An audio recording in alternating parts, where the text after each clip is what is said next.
Today you join me for a ride on the updated 2025 Harley-Davidson Heritage Classic Softail. Now we're here in Austin, Texas to ride a bunch of Harley's 2025 Cruiser lineup, and this is the motorcycle in question today. This is a Heritage Classic, so you can see a lot of those same Heritage elements that we've come to expect. A very classically styled front fender and a Heritage badge here on the side with a really great design. We have some fog lights on either side of the headlight with almost a little bit of kind of a military style. Got a very old school riot shield looking front windshield. And then coming around to the side, one of the things that is updated on this bike is the Milwaukee 8 117. This motor in this form on this particular bike has 98 horsepower and 120 pound-feet of torque. So power is up a little bit. They've also made some adjustments to the engine to help it with emissions.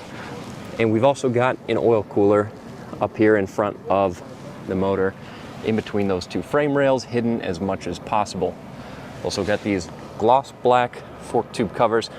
One thing that I don't feel like oftentimes Harley gets enough credit for is the fit and finish on these bikes, which is really spectacular. Paint looks really good. All the bright work here on the motor looks really good. It's a well-finished bike, round air cleaner, so once again, very classic. And then saddle style seat around here on the rear. Now, these little buttons on the back of the seat and on these soft bags, not my personal favorite item, but I can understand why they did it on this style of bike. We've got Harley logo here on the side. Then opening it up, you can see this is where I'm going to be storing some of my camera gear.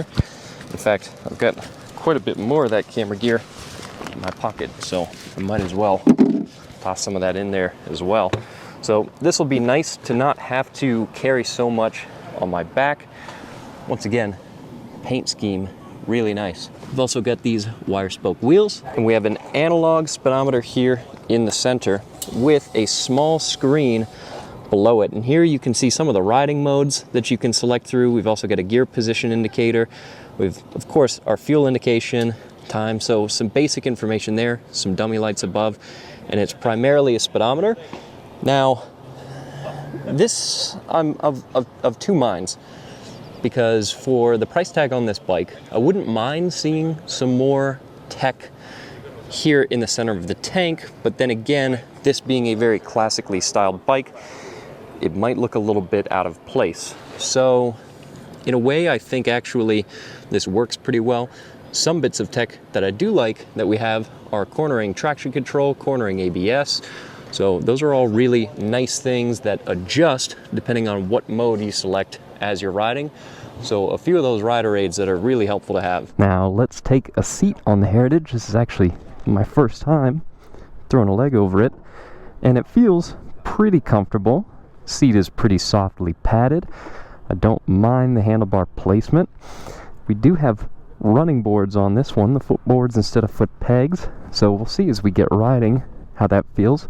We're on a couple bikes yesterday that had footboards, and it doesn't really bother me a ton. Of course, that's something that you can change up if you really want to, but I think it kind of fits the style of the bike.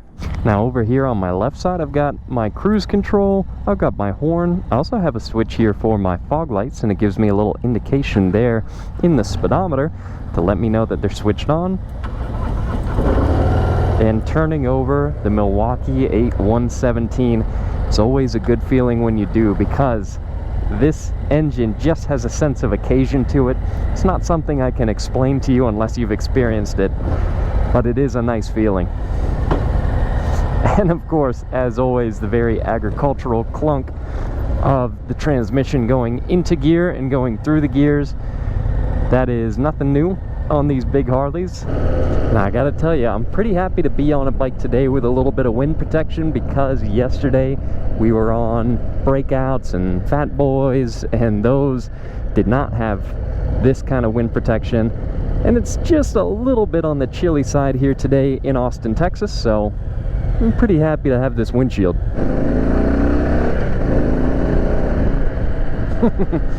Now look, from the way that this bike looks, You wouldn't think of it as much of a hot rod.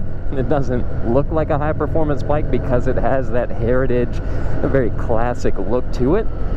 But you might be a little surprised if you've never ridden one of these heritages. When you throw a leg over it, it does have some pep. It gets out of its own way. This is the least powerful of the Milwaukee 8 variants that you can get in this Softail cruiser lineup. So 98 horsepower, you know, it's not too crazy, especially for a bike that's over 700 pounds.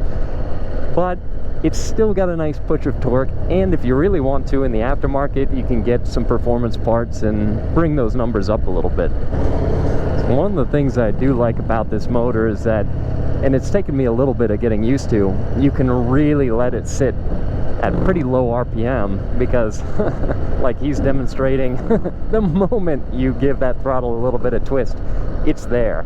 So you really don't have to wring it out at all to get response from it, which is kind of nice. And you can just let it putt around.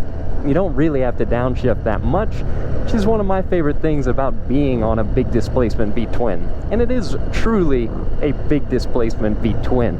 Now, for those of you that maybe come from the sport bike background, this is 1920 cc's roundabout. I'm not doing that math in my head. I looked it up at one point. But it's almost 1,000 cc's per cylinder, which is, that's a big motor. This bike is moving a lot of air. So you like to have that immediate response when you go for the throttle, and this has that. Now this is a $23,000 motorcycle, so it is very expensive. There's no way around it. There's no doubt about it. This is not an inexpensive vehicle, period. This is a little bit of a hot rod, this bike. You would think with a big motorcycle like this, that taking it through a corner, it would be wobbling and swimming, and they just don't do that these days. It works pretty well. Again, it's not the fastest cornering bike on the planet. This is a nice motorcycle to have a long day of riding on. And if you're worried about being the fastest guy on the block, then it's probably not the best bike for you. I also want to say a quick thanks to Scott and the team over at Rider Justice. We've been working with them basically since the channel started because they're really easy to work with. So if you ever need legal representation, either on 2 wheels or 4, make sure you call Scott first. And that link is a good resource that you can check out below. As for the motorcycle, the star of the show, this is a good looking retro bike if you like this kind of retro styling. It's a comfortable motorcycle with some decent storage and decent wind protection.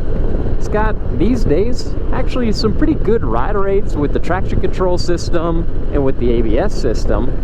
And we did actually a pretty cool demo of those systems earlier, where they had us try to slide a bike on sand with the rain mode on, and then try it in road mode, and then try it by comparison with the traction control off completely. And it actually does make a pretty substantial difference. So that's some decent tech. Nothing too crazy here. It is kind of a pricey bike, but it's also a bit of a hot rod.